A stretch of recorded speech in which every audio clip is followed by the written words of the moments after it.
Bonjour tout le monde ou bonsoir. Merci d'être là. Je salue le Fils de Dieu en toi. Cette rencontre aujourd'hui avec notre ami Jésus, c'est pour entendre ce temps de la renaissance. On est au chapitre 15, l'instant saint. On en a fait notre thème d'ouverture de l'année 2026. Cet instant saint, c'est maintenant, quand on décide d'en faire un instant saint.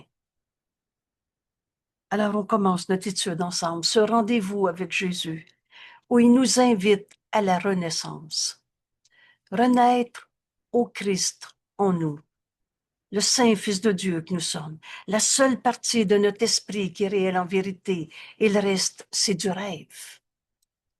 Rêver n'a jamais changé la réalité. Et tu peux rêver n'importe quoi. Le réel, lui, est éternel et en plus inchangeable. On n'est pas en train d'évoluer, on est le Fils de Dieu, le Christ, le soi qu'on partage.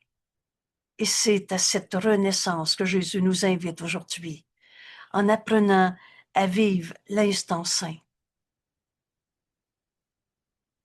Il est en ton pouvoir, dans le temps, ici, dans notre vie de tous les jours. Il est en ton pouvoir de retarder cette union parfaite du Père et du Fils. On n'a jamais quitté notre source. Bienvenue au cours en miracle. C'est un retour chez soi. Notre demeure est en Dieu. C'est un voyage sans distance parce qu'on ne l'a jamais quitté. Cet instant saint nous ramène à renaître au Christ en nous et donc à reconnaître cette union parfaite du Père et du Fils. On est en Dieu en ce moment. On n'est pas dans un monde de séparation, un monde de souffrance, un monde de petits jeux à sa manière. On est en Dieu et il n'y a pas deux mondes. L'instant saint est un moyen par lequel le Saint-Esprit nous apprend, nous invite à se réveiller d'un rêve et à reconnaître le Fils de Dieu que nous sommes. Cette renaissance au Christ en nous. L'instant saint est véritablement le temps du Christ, où on va reconnaître cette union parfaite du Père et du Fils. Dieu, c'est pas plus tard, c'est pas l'autre côté de la mort, c'est pas ailleurs ou autrement, c'est maintenant, en ce temps de renaissance. Alors on ouvre notre travail, notre étude, avec cette idée, cet instant, Père, j'en fais un instant saint. C'est toi qui décides. Ce pouvoir de décision nous appartient. On peut continuer nos rêves ou on peut s'arrêter. Détache cet instant du passé et du futur. Regarde droit dans maintenant et Jésus nous invite à en faire un instant saint, c'est-à-dire donne-le à Dieu. Cet instant, Père, je te le donne. Sois en charge. Sois en charge de mon étude de ce texte où Jésus nous invite à ce temps de renaissance. Sois en charge de ce que je vais penser, comprendre, de la direction qui m'est donnée en étudiant ce texte. Cet instant, Père, je te le donne, sois en charge, car je voudrais te suivre. C'est toi qui décides, tu es libre. Mais on vient de faire appel à Dieu, on vient de lui demander de comprendre ce temps de renaissance comme Jésus nous l'enseigne. Alors reçois sa réponse. Cet instant, je te le donne, sois en charge, car je voudrais te suivre, certain que ta direction me donne la paix. Si j'ai besoin d'un mot, il me le donnera. D'une idée, il me la donnera. Et si je n'ai besoin que de calme, et pas calme à rien faire, calme et l'esprit ouvert. Voilà les dons que je recevrai pour comprendre ce que Jésus m'enseigne dans ce temps de renaissance qui nous ramène à l'union parfaite du Père et du Fils. Parle-moi, Père, j'écoute.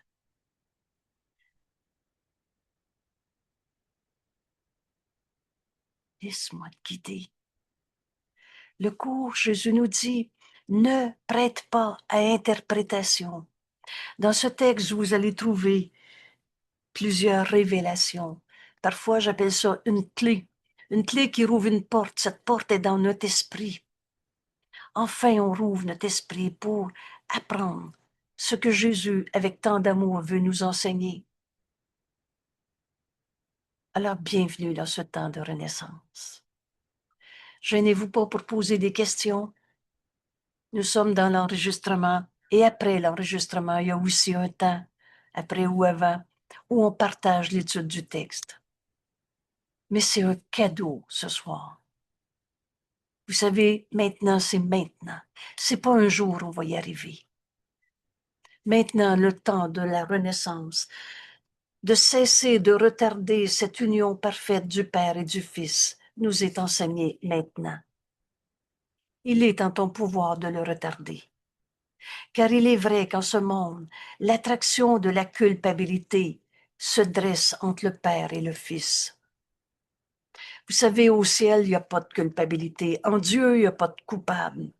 Et tant que tu répètes « je me sens coupable » ou « c'est pas moi, c'est l'autre », tu ne trouveras pas cette union parfaite qu'on n'a jamais quittée. Pourquoi cette affirmation, vous la connaissez dans notre cours? On ne s'est pas créé tout seul. Nous sommes émanation de la pensée de Dieu et la pensée jamais ne quitte sa source. Ce principe qu'on n'avait pas vu ailleurs. Mais nous sommes la pensée de Dieu et nous n'avons pas quitté Dieu. Donc on les rêve, nos histoires de séparation. Et c'est là qu'on a inventé dans cette séparation la culpabilité. Dieu a tout donné à son Fils, mais dans le petit jeu, tout seul, à sa manière, tu te sens coupable. À cause d'eux, et l'on invente n'importe quoi.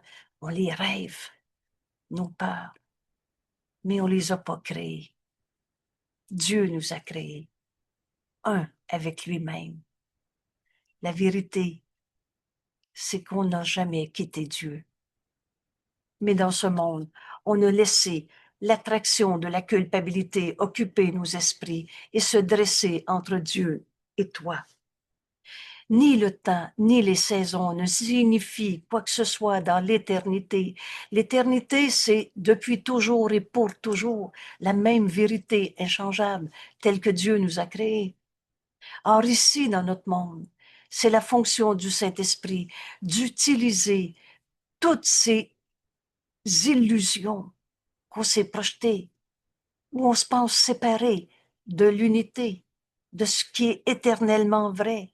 Le Saint-Esprit, ici, les utilise, mais pas comme l'ego les utilise. Alors, on va donc apprendre comment le Saint-Esprit va nous montrer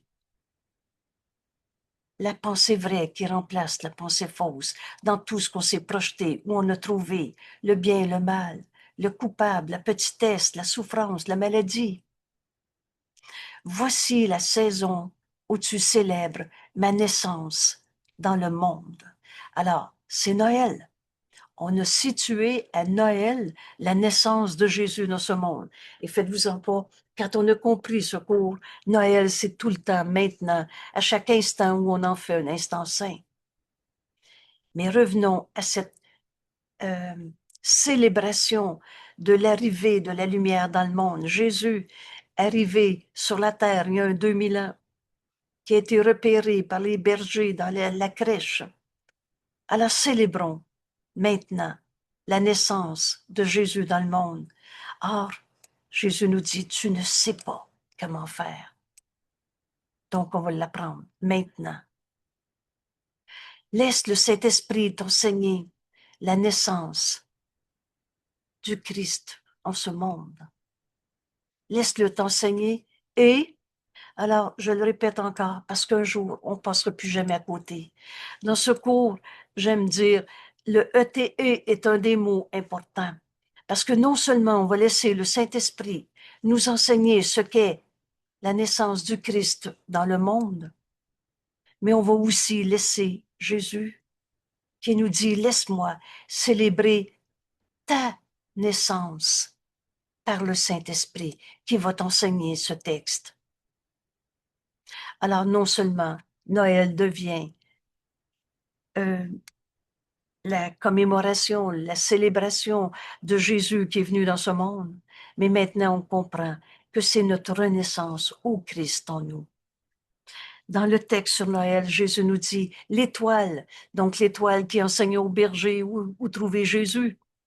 L'étoile ne la voit plus à l'extérieur de toi, mais en toi.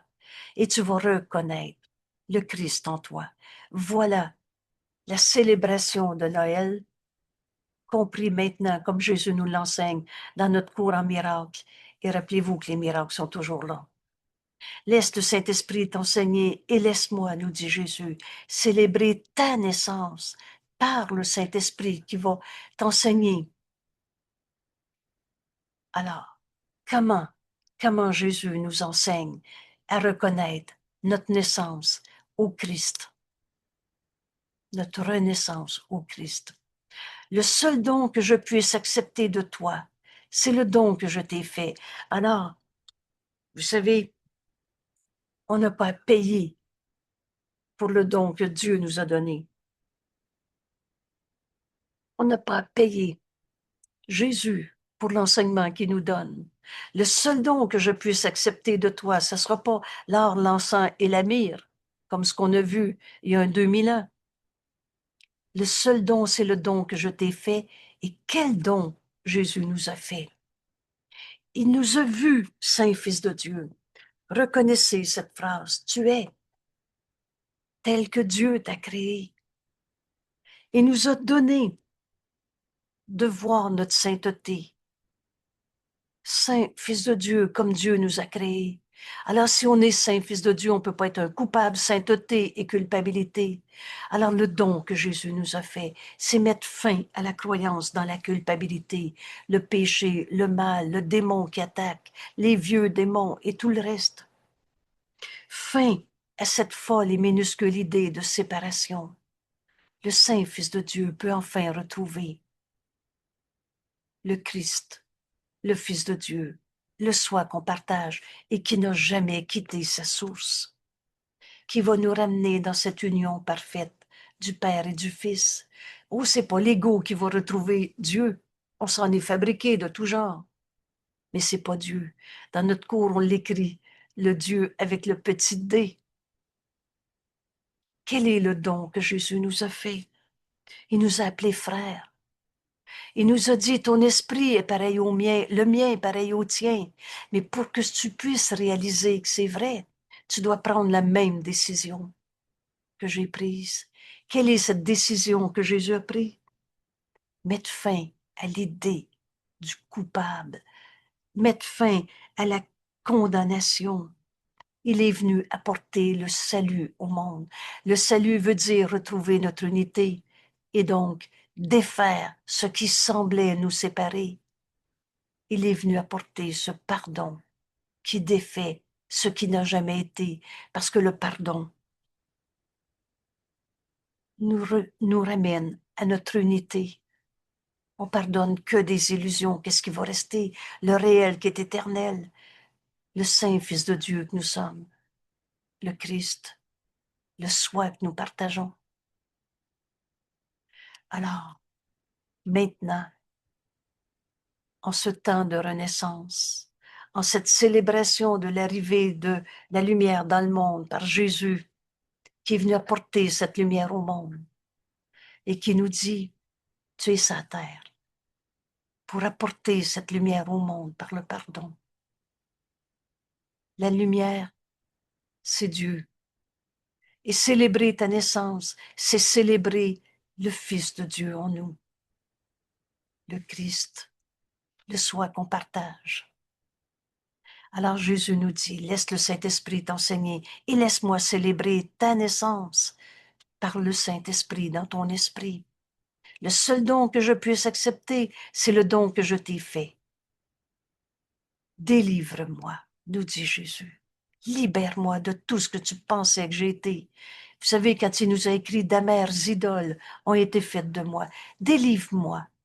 Comme moi, nous dit Jésus, je choisis ta propre délivrance. Jésus nous a délivrés de l'idée du pécheur, du coupable, de la petitesse, comme je te délivre de toutes les illusions de culpabilité. Nous célébrons ensemble le temps du Christ. Alors, car le temps du Christ n'a pas de signification si nous sommes séparés. Un fils de Dieu, c'est comme un fils de Dieu. Et Dieu n'a créé qu'un seul fils. Jésus s'est entièrement identifié au Christ et il nous dit, le Christ, c'est le soi que nous partageons. Comme Jésus s'est entièrement identifié au Christ, il a donc abandonné la croyance en l'ego, le petit jeu séparé qu'on s'est fait. Et il nous dit, ce que le Christ est devenu est ce que tu dois devenir. Jésus est venu nous délivrer de la croyance dans le mal, le péché, les démons, la séparation. Il est venu enseigner l'unité, le soi qu'on partage. Célébrons ensemble le temps du Christ. Jamais tu trouveras le Saint-Fils de Dieu en toi, tout seul, séparé à ta manière. L'instant du Christ, l'instant saint est véritablement le temps du Christ. Jésus est le Christ, le Fils de Dieu. Et toi, qui es-tu? Tu es le Fils de Dieu, toi aussi, tu t'es pas créé tout seul. Alors le temps du Christ, c'est accepter enfin notre véritable identité, le soi que nous partageons. On peut pas trouver notre réelle identité dans un petit jeu séparé à sa manière.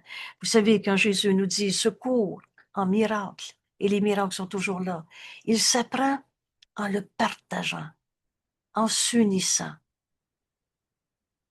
Alors unissons-nous à Jésus en cet instant libérateur du temps du Christ, en cet instant saint, où nulle culpabilité n'est imposée au Fils de Dieu.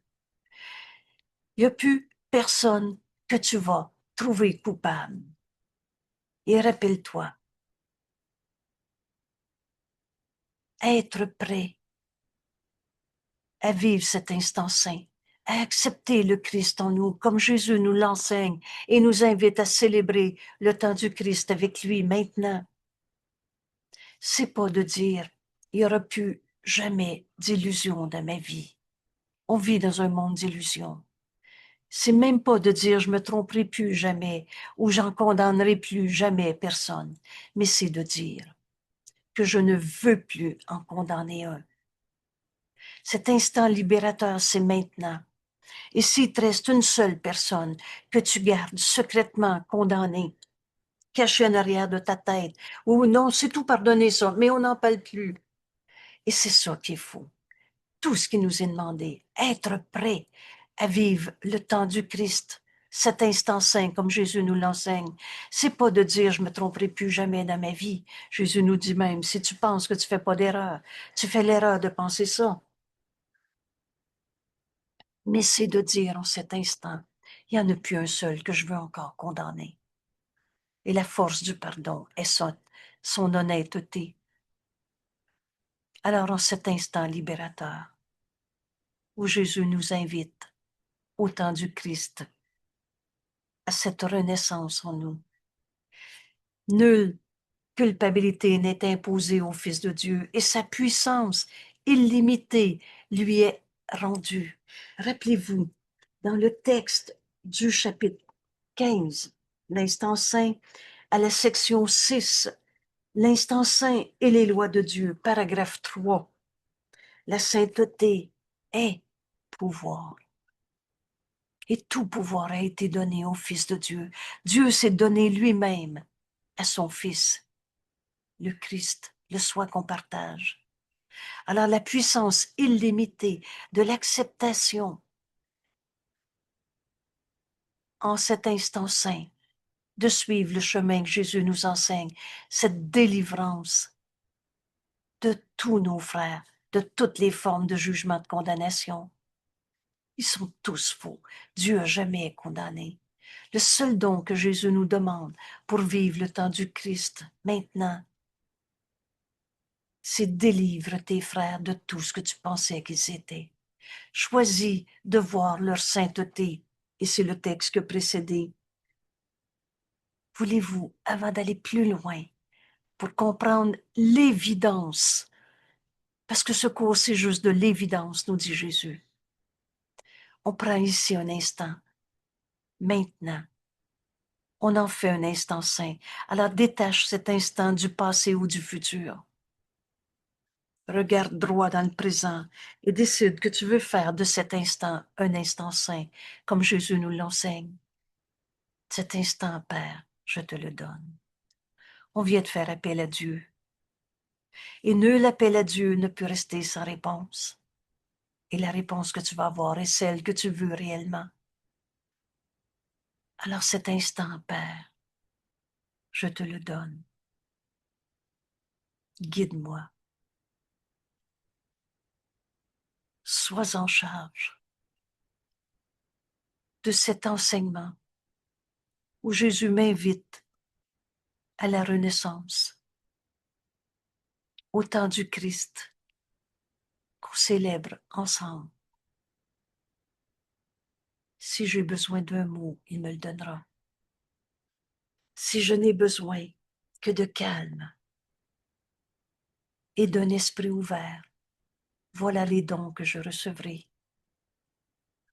Cet instant saint, je te le donne, sois en charge, et certain que ta direction me donne la paix.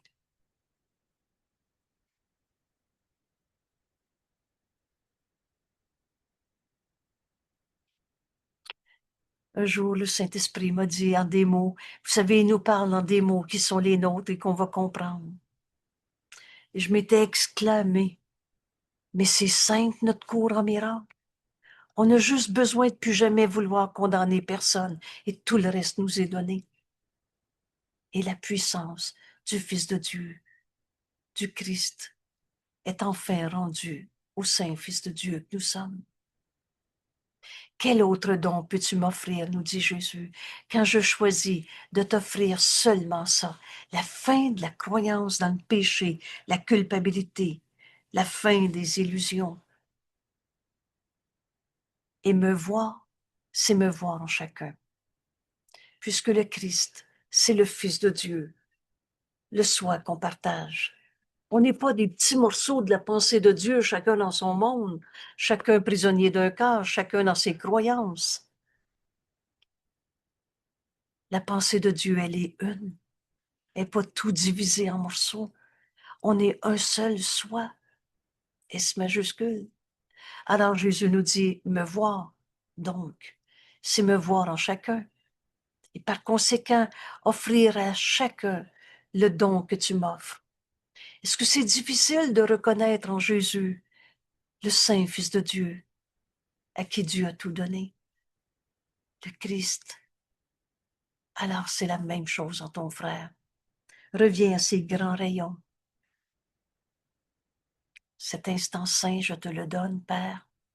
Le Saint-Esprit veut nous montrer ces grands rayons qui irradient de chacun et si illimités qui vont jusqu'à Dieu. Tu veux t'unir à Jésus, le Christ qui nous a dit, prends-moi comme ami. Si tu as besoin d'aide, demande-moi de l'aide. Je t'assure que ce ne sera pas une vaine demande. Me voir, c'est me voir en ton frère. Et offrir le don que tu m'offres. Alors reconnais le Saint Fils de Dieu en ton frère. J'ai pas dit que, disons, qu'il n'avait pas menti, volé, violé, trompé. Mais il est trompeur, menteur, violeur, ou tel que Dieu l'a créé.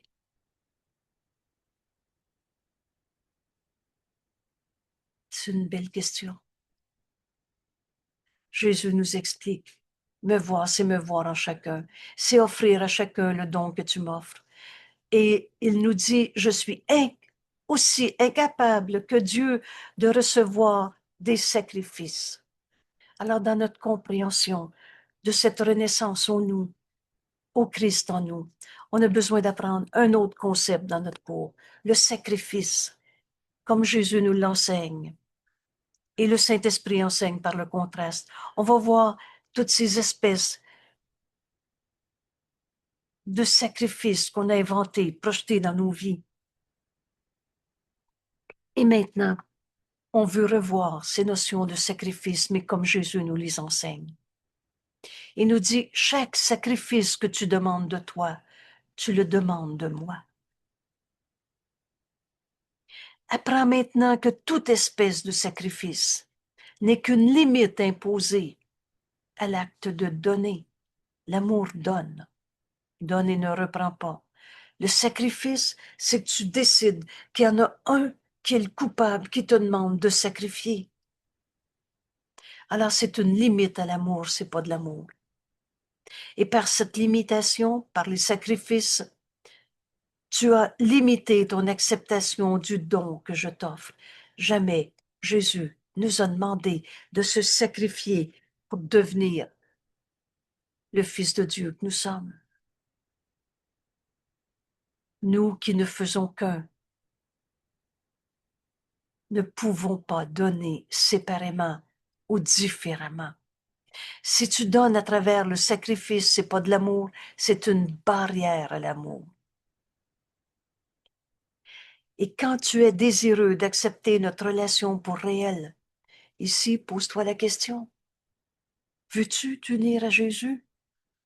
Veux-tu faire de ta relation avec notre ami Jésus, lui qui s'est entièrement identifié au Christ, lui qui a mis fin à la croyance de l'ego, qui a mis fin par le don qu'il nous a fait à la croyance dans le mal, le péché, le démon, la culpabilité.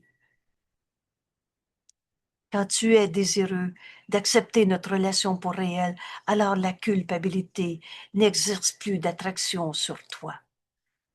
Il n'y en a pas de coupable à trouver, ni toi, ni l'autre.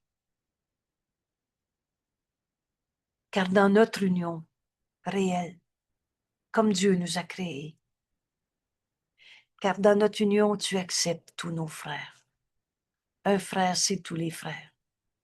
Tu ne peux pas t'unir à Jésus et dire, celui-là, il me dérange. Notre union, c'est l'acceptation de tous tes frères.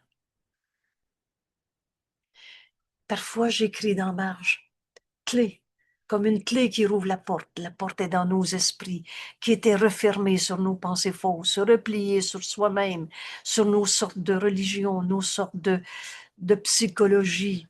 L'autre, il me fait peur, alors ma solution, c'est de me séparer. Dans notre union, on s'unit à tous nos frères. Il n'y en a plus un qu'on va condamner d'être la source de nos peurs.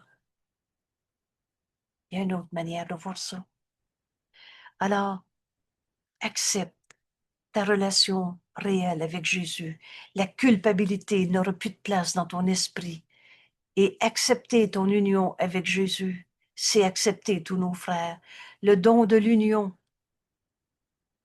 est le seul don, nous dit Jésus. Le seul don que je sois né pour donner. Il est venu apporter le salut au monde en pardonnant l'idée même de la séparation. Ce don de l'unité, c'est le salut, c'est l'accomplissement de ce qu'on est venu faire dans ce monde avec un corps. On est venu s'unir, on n'est pas venu trouver un coupable et en souffrir et en mourir. Tu n'étais pas censé souffrir dans ce monde.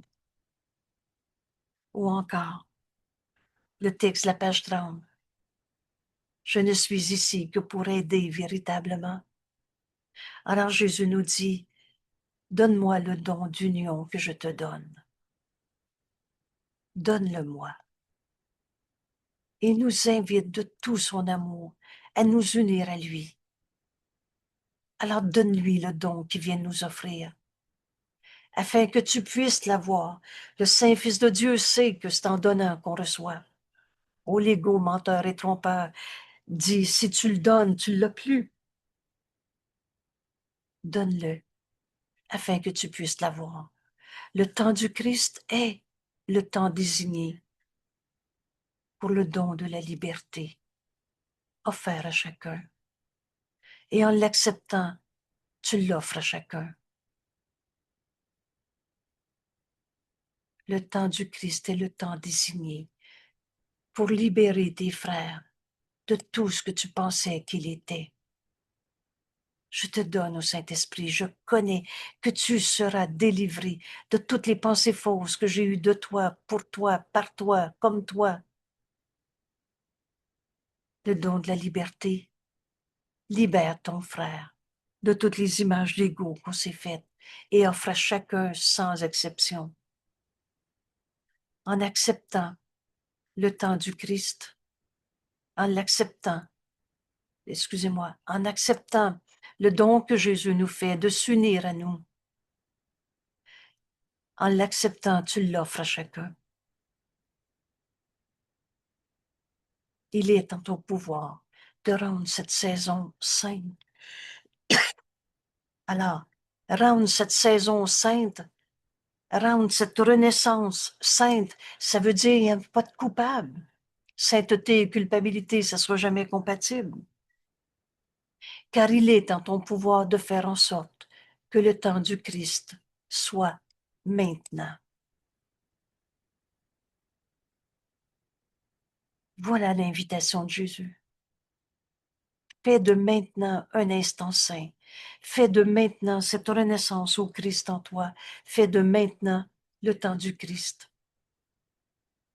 Et il ajoute, secours et saint. Il n'y a pas une phrase qui ne dit pas ce qu'elle dit. Alors ici, Jésus ajoute, il est tout à fait possible. Il est possible de faire cela tout d'un coup. Parce qu'un seul changement de perception est nécessaire. Car tu as fait une seule erreur.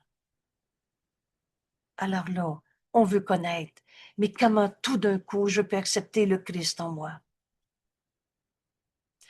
Comment tout d'un coup je peux enfin me pardonner toutes les images d'ego, de petits jeux coupables, séparés et souffrants? Une seule erreur. Alors, ici, on se demande, mais quelle est cette erreur que je veux reconnaître parce que je veux plus la protéger? Les erreurs pour garder ton monde de souffrance vu par l'ego, menteur et trompeur, dans la séparation, dans notre tout seul, dans notre, on va tous en mourir de nos souffrances. Cette seule erreur, elle semble être nombreuse, mais c'est toujours la même. Car bien que l'ego prenne de nombreuses formes, c'est toujours la même idée. Alors c'est quoi mon erreur? Parce que je veux plus la protéger. Et ce qui n'est pas l'amour est toujours la peur et rien d'autre. Alors tu as deux émotions dans ce monde. De l'amour, c'est la vérité de ce que nous sommes, ou de la peur, sous quelque forme que ce soit. Et c'est rien d'autre que ou de l'amour ou de la peur que tu es en train de vivre. Et dans l'amour, il n'y a pas de peur, et dans la peur, il n'y a pas d'amour. C'est un ou c'est l'autre. Toujours la même idée. Pour refuser le temps du Christ maintenant, on s'est inventé, rêvé, projeté, peur, au lieu d'être libre d'aimer. Et là, Jésus explique. Vous savez, ce cours, c'est simple. Il n'est pas nécessaire de suivre la peur sous tous les chemins tortueux par lesquels elle creuse sous terre, se cache dans les ténèbres. Et oubliez jamais, qu'est-ce que c'est les ténèbres? C'est pas les vieux démons qui sont dangereux. Les ténèbres, c'est l'absence de lumière. Alors qui se cache dans toutes tes pensées fausses, dans les ténèbres, pour en émerger sous des formes très différentes de ce qu'elle est? C'est pas là qu'on est envoyé. On n'a pas à faire la liste de nos vieux péchés ou de c'est quoi ma peur, mon angoisse, ma colère. Or, en vérité, rappelez-vous, rappelez-vous, le mot or veut dire c'est Jésus qui nous parle. Et plusieurs d'entre nous se souviennent de ces phrases dans l'Évangile. En vérité, je te le dis. C'est Jésus qui a dicté ce cours. On ne le comprendra pas tant qu'on y vole ses droits d'auteur et qu'on spécule de toutes sortes de manières. Mais Jésus nous dit, et moi, j'ai eu comme repère, quand je lis or, je lis pas tout de suite le restant de la phrase. Je prends la décision d'entendre Jésus qui me dit, qui m'invite, et c'est moi qui va décider si je m'unis à lui pour comprendre la leçon ou l'enseignement qu'il va me faire. Alors, après avoir pris la décision de m'unir à Jésus, on l'entend nous dire, en vérité, il est nécessaire d'examiner chacune de tes peurs. Ah oui, pas nécessaire d'en faire des listes, mais examine chacune de tes peurs, ce aussi longtemps que tu voudras conserver le principe qui gouverne toutes ces peurs, aussi longtemps que tu vas penser que la peur est possible dans ta vie. Ce principe, Jésus nous l'enseigne maintenant. Quand tu es désireux de les considérer, ces peurs, qui t'empêchent d'être libre d'aimer, ce qui n'est pas de l'amour est toujours de la peur. C'est toujours la même idée. Tu peux reconnaître, tu peux accepter de vivre maintenant le temps du Christ. Et c'est possible de le faire tout d'un coup. Une seule erreur. Cette erreur, toujours la même. Toujours la même. Tu as mêlé amour et peur. Et il n'est pas nécessaire de regarder chacune de tes peurs, d'aller dans chaque détour tortueux qu'on s'est fait, mais il est nécessaire d'examiner ces peurs aussi longtemps que tu crois encore avoir un ego, que tu voudrais conserver le principe qui gouverne toutes ces peurs. Et quand tu es désireux de les considérer, non pas séparément, non pas séparés, mais comme des manifestations différentes de la même idée, et idée que tu ne veux pas, alors toutes ces peurs disparaissent ensemble. Mais aussi longtemps que tu crois que tu as un ego, aussi longtemps que tu penses que le monde que tu t'es projeté est une vraie cause à tes souffrances, Dieu est notre seule cause. Ça revient toujours à dire cette idée très simple. L'idée est toute simple. Tu crois, nous dit Jésus, qu'il est possible d'être l'autre de l'ego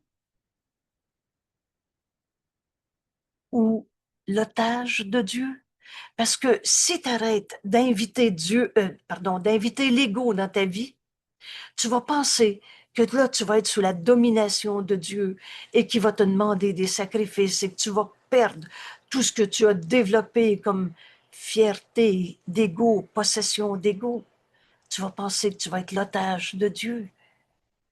C'est fou, l'ego, là.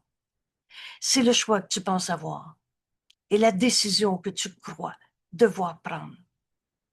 Tu ne vois pas d'autre alternative, car tu ne peux pas accepter le fait que le sacrifice ne t'obtient rien. Tu penses qu'aimer, c'est se sacrifier, que tu peux pas aimer sans sacrifice. Le sacrifice est, nous dit Jésus, si essentiel à ton système de pensée. Vous savez, on s'est tellement identifié à l'ego que c'est nous, ça, je pense que, je sais que, moi, ça me dérange. On s'est tellement identifié au système de pensée de l'ego qu'on pense que c'est notre manière de penser. Le sacrifice est si essentiel à ton système de pensée que le salut, à part du sacrifice, ne signifie rien pour toi.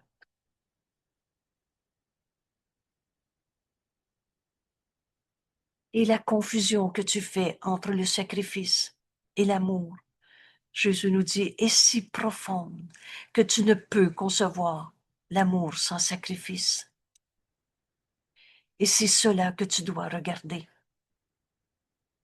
Le sacrifice, c'est pas de l'amour. Le sacrifice, c'est de l'attaque. C'est condamner ton frère à être celui qui te demande de te sacrifier. Et c'est pas de l'amour. Si tu voulais seulement accepter cette idée, dans l'amour, il n'y a pas de sacrifice.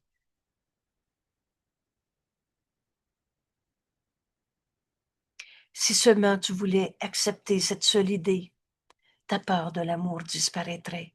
Enfin, libre d'aimer. La culpabilité ne saurait durer lorsque l'idée du sacrifice a été enlevée.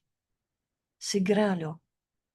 Tu pourras plus passer à côté de libre d'aimer quand tu vas avoir enlevé cette folle idée que aimer l'autre, c'est de se sacrifier pour l'autre. Car s'il y a sacrifice, quelqu'un doit payer et quelqu'un doit obtenir. Alors, il y en a un qui est coupable de te demander des sacrifices et toi, tu dois payer ou c'est l'autre, et etc. Et la seule question qui reste, c'est de savoir quel est le prix à payer et pour obtenir quoi comme hôte de l'ego. T'as invité l'ego dans ta vie. Oh, c'est pas Dieu qui t'a dit de croire à la séparation. Et c'est pas le Fils de Dieu en toi qui a inventé le petit jeu séparé. Mais t'as invité le menteur et le trompeur. T'as invité l'hôte de l'ego dans ta vie et tu crois que tu ne peux te départir de toute ta culpabilité quand tu le veux et tu crois que tu peux te départir de toute ta culpabilité quand tu le veux et ainsi acheter la paix. C'est pas moi le coupable, c'est l'autre. Et là, tu t'en vas au milieu du conflit et tu dis, moi, je suis la bonne personne, c'est l'autre qui m'a attaqué. Tu peux te départir de la culpabilité en le projetant sur l'autre. Ça, c'est l'ego que tu as invité dans ta vie. Et le paiement ne semble pas être de toi. Et s'il est évident que l'ego, de fait, exige paiement, il ne semble jamais l'exiger de toi. Jésus nous dit, si tu es indésireux de reconnaître que l'ego que tu as invité, n'est traite qu'envers ceux qui pensent être son hôte. Tu te sens coupable parce que tu penses que c'est vrai qu'on a un ego. Vous savez, j'ai entendu des distorsions de secours de tout genre. Ben oui, tout le monde a un ego. En fait, le Fils de Dieu n'a pas d'ego, et tu es le Fils de Dieu, et tous nos frères sont tels que Dieu les a créés. Alors l'ego n'existe pas. C'est juste la somme de toutes tes pensées fausses que tu as invitées dans ta vie. Mais tant que tu penses avoir un ego, et si c'est pas toi, c'est l'autre, tu penses te départir de la culpabilité en le projetant sur l'autre, ainsi acheter ta paix, l'ego ne te laissera jamais percevoir que tu te sens coupable parce que tu as inventé le péché, le mal, la culpabilité, au lieu d'accepter de renaître au Christ en toi. Jamais l'ego va te faire percevoir, va te laisser percevoir qu'il n'y en a pas de coupable à trouver, que tu es tel que Dieu t'a créé et ton frère aussi. Alors tu comprendras ce cours quand tu feras la différence entre erreur et péché. L'ego ne te laissera jamais percevoir cela, puisque cette reconnaissance du fait que le Fils de Dieu n'a pas l'ego, n'a pas d'ego, et que tu as invité l'ego dans ta vie, du fait de cette reconnaissance, tu le rendrais sans demeure. Tu voudrais plus croire à l'ego quand tu te rends compte que c'est ton erreur qui te coûte toute notre union avec le Christ et tu l'as projeté sur les autres. Au lieu d'accepter tes frères tels que Dieu l'a créé, si c'est pas toi le coupable, c'est l'autre. Alors si on se rendait compte que toutes nos souffrances, c'est parce qu'on croit encore à l'ego que le Fils de Dieu n'a pas. on lui retirerait immédiatement notre allégeance. On retrouverait immédiatement, dès qu'on décide, notre union avec le Christ qui nous enseigne notre renaissance. Reconnaître le Fils de Dieu que nous sommes. Car quand cela apparaîtra clairement, que c'est toi qui as invité l'ego, et que l'ego n'est traître qu'envers celui qui croit encore à l'ego, n'est traître que parce que tu continues de croire que tu as un ego, car quand cela apparaîtra clairement, tu ne seras plus trompé par aucune des formes que prend l'ego pour se cacher, pour se protéger de ta vue.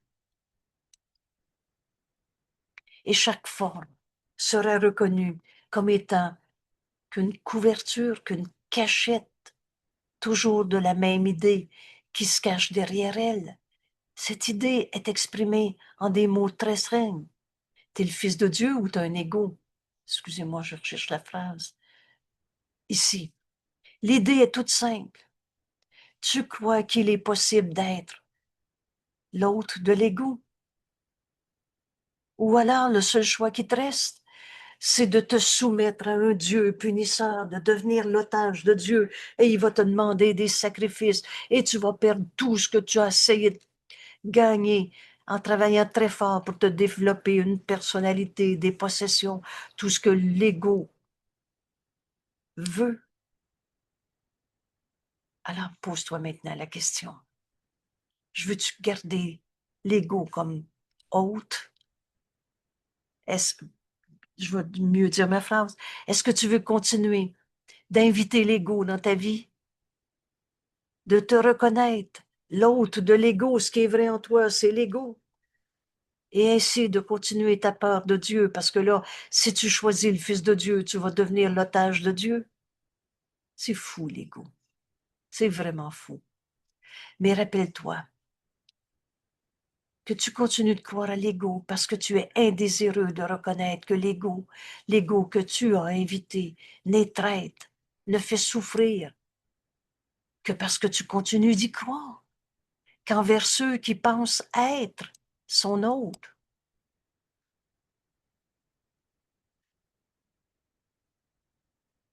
Comme chaque forme d'allégeance à l'ego sera reconnue comme étant qu'une cachette de plus de la même idée, qui se cache derrière toute, que l'amour exige un sacrifice. Vous savez, Dieu ne nous a jamais fait payer d'être le Fils de Dieu à qui Dieu a tout donné. Dieu donne et ne reprend pas, nous dit Jésus. L'amour exige aucun sacrifice et qu'il est donc inséparable de l'attaque et de la peur. La cachette de l'ego, c'est que si tu aimes, tu vas devoir te sacrifier pour l'autre. Et tu vas avoir peur de le perdre. Et que la culpabilité est le prix de l'amour et payable par la peur. Voilà la religion de l'ego. J'ai peur de le perdre. J'ai peur d'être tout seul. Comme Dieu donc est devenu apeurant pour toi. Et comme c'est grand, comme c'est un grand sacrifice que tu crois que son amour exige, tu penses que Dieu va te demander d'abandonner tout ce que tu aimes? On fait le sacrifice uniquement de nos peurs dans ce cours. C'est le seul sacrifice qui nous est demandé. Mais tu penses que Dieu va exiger de toi des sacrifices parce que pour toi, aimer va avec se sacrifier. Car un amour total exigerait un sacrifice total. Alors tu choisis de rester l'otage de l'ego. Tu l'as invité. Tu as décidé que l'autre, que tu étais l'hôte de l'ego. Ta réalité, c'est un ego. Et tu lui permets d'être à travers toi. Car un amour total exigerait un sacrifice total. Si tu choisis Dieu, il va tout te prendre. Tu vas être complètement sous sa domination. C'est fou, l'ego. Et ainsi, l'ego semble exiger de toi moins que Dieu. Et c'est celui des deux qui est jugé comme étant le moindre mal, un mal à craindre un peu, peut-être, alors que l'autre est à détruire. Et c'est comme ça qu'on a jeté Dieu, fort clair, Dieu de nos vies. Car tu vois l'amour comme destructeur. Et ta seule question est de savoir qui est à détruire, toi ou un autre? Tu cherches à répondre à cette question dans tes relations particulières, basées sur les buts fixés par l'ego, vengeance sur le passé, où tu sembles être à la fois le destructeur et le détruit en partie, mais incapable d'être l'un ou l'autre complètement. Et cela, penses-tu, te sauve de Dieu, qui lui voudrait un sacrifice total? Et cela, penses-tu, te sauve de Dieu, dont l'amour total te détruirait complètement? Tu disparaîtrais. Vous savez, choisir Dieu. On n'est pas en train de disparaître. On est en train de se reconnaître. On est en train de retrouver en nous cette renaissance. Mais tu penses que tout le monde, en dehors de toi, exige ton sacrifice. Mais tu ne vois pas que toi seul exige un sacrifice et seulement de toi-même. Or, l'exigence de sacrifice, Jésus nous dit, est si sauvage, si apeurante, que tu ne peux l'accepter là où elle est. Cette exigence de sacrifice, c'est dans notre esprit qui rêve à l'ego, qui se prend pour un ego et qui projette sur les autres. Il y a un gros ego. Le prix réel pour ne pas accepter cela était si élevé que tu as préféré te départir de Dieu plutôt que de le regarder. Ce prix réel que l'ego pense, que l'ego te demande. Car si Dieu exigeait de toi un sacrifice total, il semble plus sûr de le projeter à l'extérieur, fort clair Dieu de ta vie, le mettre à la porte de ta vie, ou de s'en fabriquer de tout genre. Il semble plus sûr de le projeter à l'extérieur et loin de toi et de ne pas être l'hôte de Dieu. À lui, tu attribues la traîtrise de l'ego. L'ego qui veut, c'est un tyran qui veut te dominer complètement. Tu dis, Dieu va me dominer.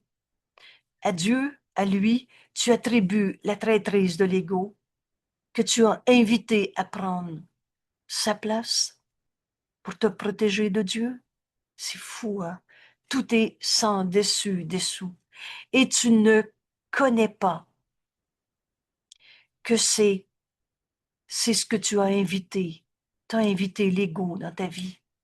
Oh, c'est pas Dieu qui t'a demandé de croire à l'ego. C'est pas la volonté de Dieu, c'est pas la tienne non plus.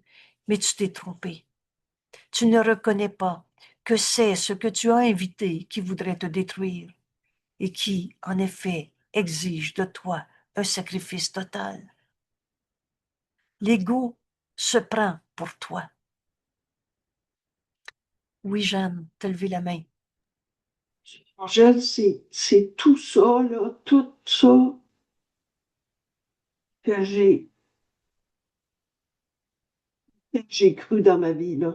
Ce renversement-là, là, que j'ai fait, là, c'est tout ça. Et maintenant, on comprend quand Jésus nous dit secours, c'est un renversement complet de notre façon de penser. Notre façon de penser dans ce monde où on se croit un ego avec d'autres égaux. Le Et seul mot pourquoi? là, que je disais pas, c'était égo, là. Je disais un autre mot. Exact. Je voyais un autre mot, là, mais c'est la même chose, là. Et ce monde est. Pourquoi il nous faut faire ce renversement complet? Parce que ce monde est la croyance qu'on est un ego et pas un fils de Dieu. C'est la négation du Fils de Dieu que nous sommes. Non, mais pour qui tu te prends, toi? Un saint, fils de Dieu? Hey, rappelle-toi, hier, tu étais encore en colère. L'ego veut t'enchaîner à la culpabilité. L'ego te dit, tu peux quand même pas aimer tout le monde tout le temps. Et Dieu nous aime. Je fais une pause ici. Oui, un instant, s'il vous plaît.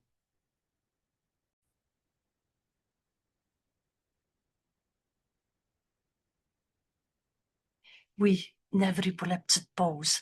On reprend.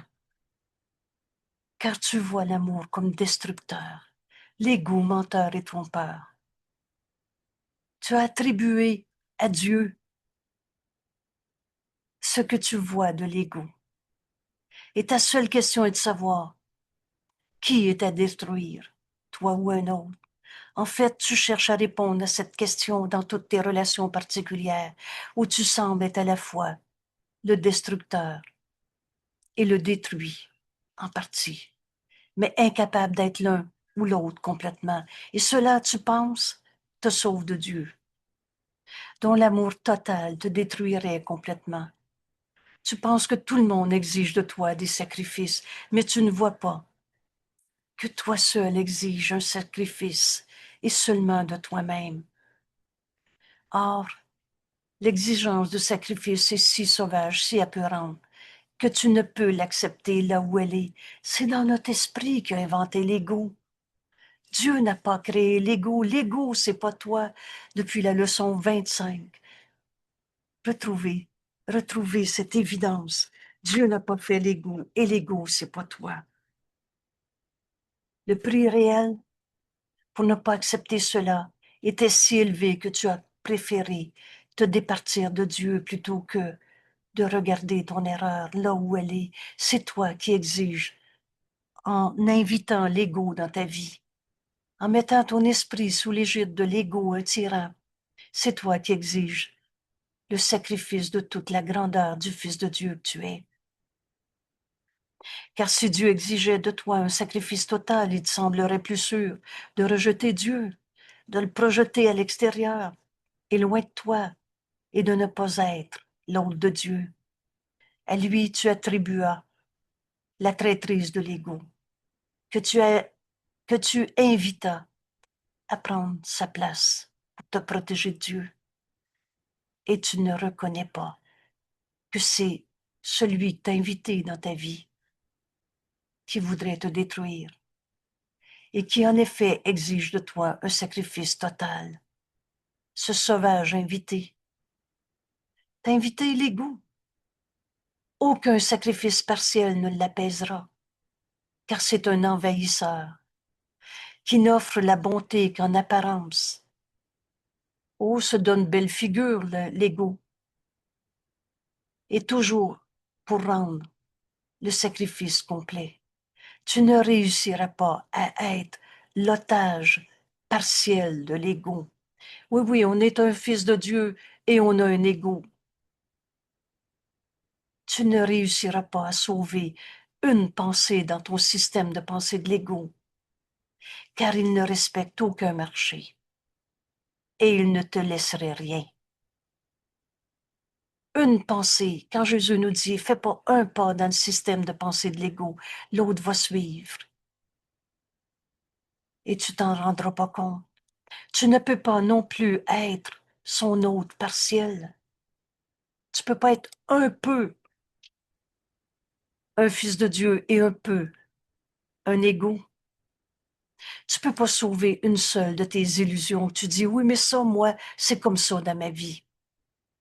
T'invites l'ego, ou tu acceptes enfin cette liberté totale de toutes les pensées fausses qu'on a crues. Tu dois choisir, impératif. Voilà, voilà ce qu'on fait sur la terre. Tu dois choisir entre la liberté totale. Dieu nous a créés libres. Tu es aussi libre que Dieu et tu dois le rester. Tu dois choisir entre la liberté totale ou alors l'asservissement total. L'ego, le tyran, car il n'y a pas d'autre alternative que celle-là. Tu as essayé de nombreux compromis pour tenter d'éviter de reconnaître ce choix entre à être le Fils de Dieu à qui Dieu a tout donné, libre d'aimer, parce que c'est notre réalité. Et dans l'amour, il n'y a pas de sacrifice. Tu as essayé de nombreux compromis pour tenter d'éviter ce choix, la seule décision que tu doives prendre. Je suis un fils de Dieu, moi, ou je suis un égo? Et pourtant, c'est de reconnaître cette décision exactement telle qu'elle est qui rend la décision si facile.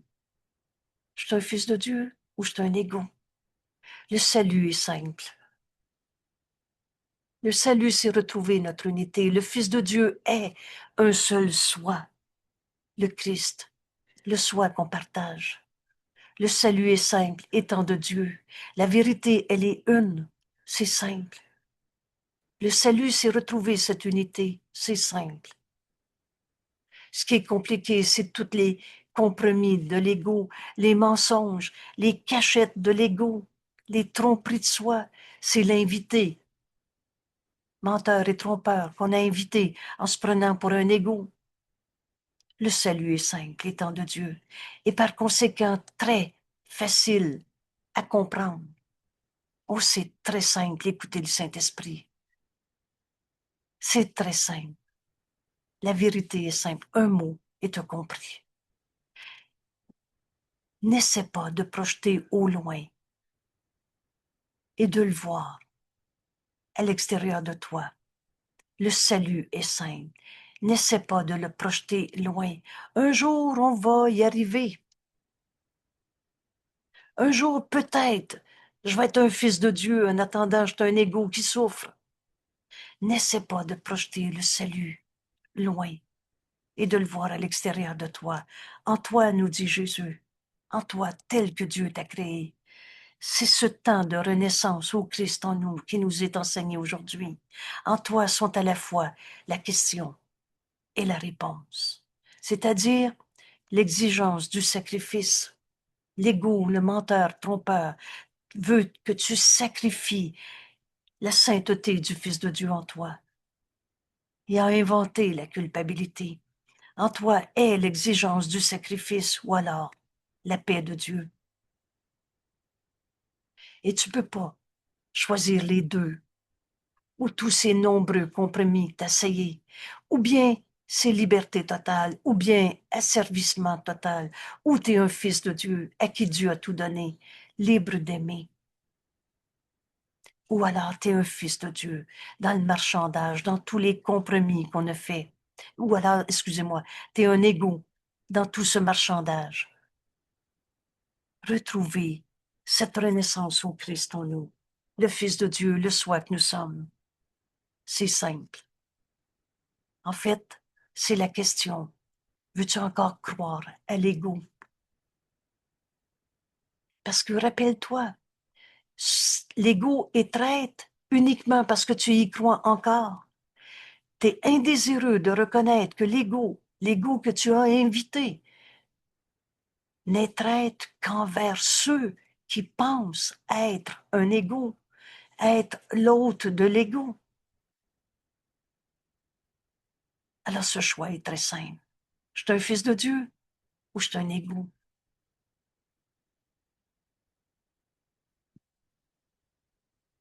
Voulez-vous? On va prendre ici quelques secondes. La décision est prise. Pardon, Jeanne? La décision est prise. Ah, merci. Je vais te dire à haute voix pour être sûr que le son a été rendu à chacun. Tu nous dis, ma décision est prise. Je suis un fils de Dieu ou je suis un égo? Qu'est-ce que je veux? La paix de Dieu, il est une paix en toi qui a toujours été là. La création de Dieu est éternelle. On n'est pas en train de devenir un fils de Dieu. On ne projette pas au loin le salut si simple, se retrouvant dans ce qu'on n'a jamais quitté, Dieu.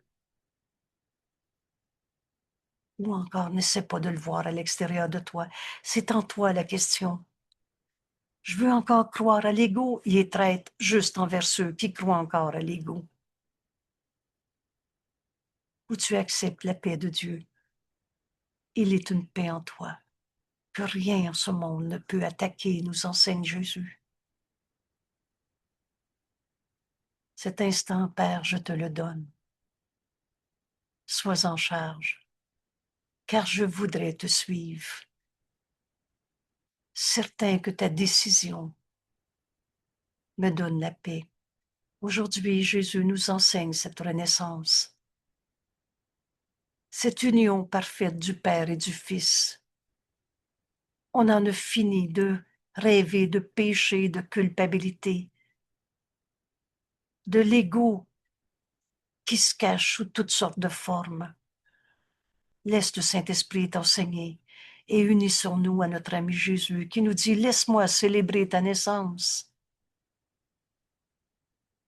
ta renaissance au Christ en toi. » Par le Saint-Esprit dans ton esprit qui nous parle dès qu'on l'écoute. C'est quoi déjà entendre le Saint-Esprit? C'est décider de l'entendre. Mais la vérité ne peut pas nous être imposée. Le seul don que Jésus nous offre, le don que je suis, le seul don que je puisse accepter de toi, c'est le don que je t'ai fait. Jésus nous a délivrés de la croyance en l'ego, la croyance dans la culpabilité, le péché, les vieux démons, la punition d'un bon Dieu. Unissons-nous à notre ami Jésus. Et pour ceux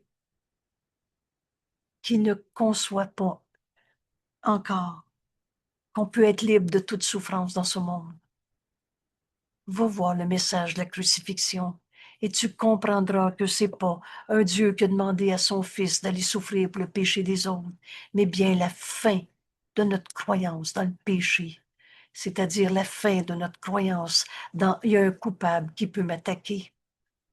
Et si c'est pas l'autre, c'est moi. Délivre-moi, nous dit Jésus, de toutes ces amères idoles que tu as projetées sur moi.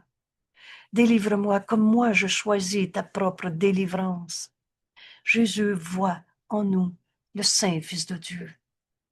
Et culpabilité et sainteté, ça ne marchera jamais ensemble. Célébrons ensemble, nous dit Jésus, le temps du Christ, cette renaissance à la vérité éternelle en nous. L'instant saint est véritablement le temps du Christ. Car en cet instant libérateur, nulle culpabilité n'est imposée au Fils de Dieu. Et alors, la vérité de ce que nous sommes, la puissance illimitée, cette puissance est pouvoir. On a le pouvoir de pardonner en nous toutes les bêtises de ce monde, toutes les croyances dans le mal, les démons, les blessures du passé, la souffrance.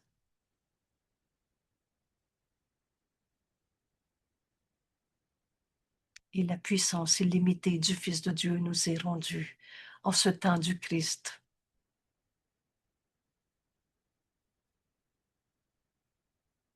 Je prends les 3 prochaines minutes pour partager ensemble cet instant saint. Père, cet instant où Jésus nous enseigne de renaître au Christ en nous, de se réveiller d'un rêve d'ego qu'on n'a jamais eu. C'est ce choix, cette seule décision. Je suis un égo, moi, ou je suis un fils de Dieu?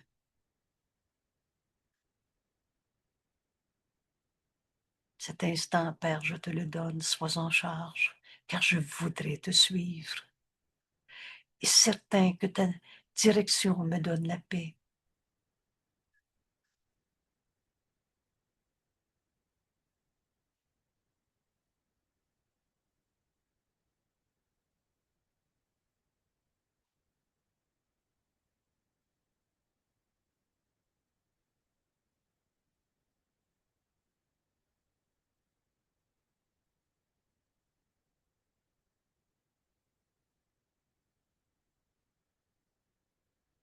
Délivre tes frères de tous les jugements de condamnation et tu vas te rendre compte que ce pardon est un don fait à soi-même.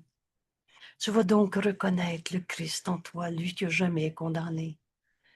Cet instant libérateur où nulle culpabilité n'est imposée à aucun des fils de Dieu dans ta vie. Et alors, la puissance illimitée est enfin rendue au Fils de Dieu, le soi que nous partageons. Merci tout le monde. Merci. À demain.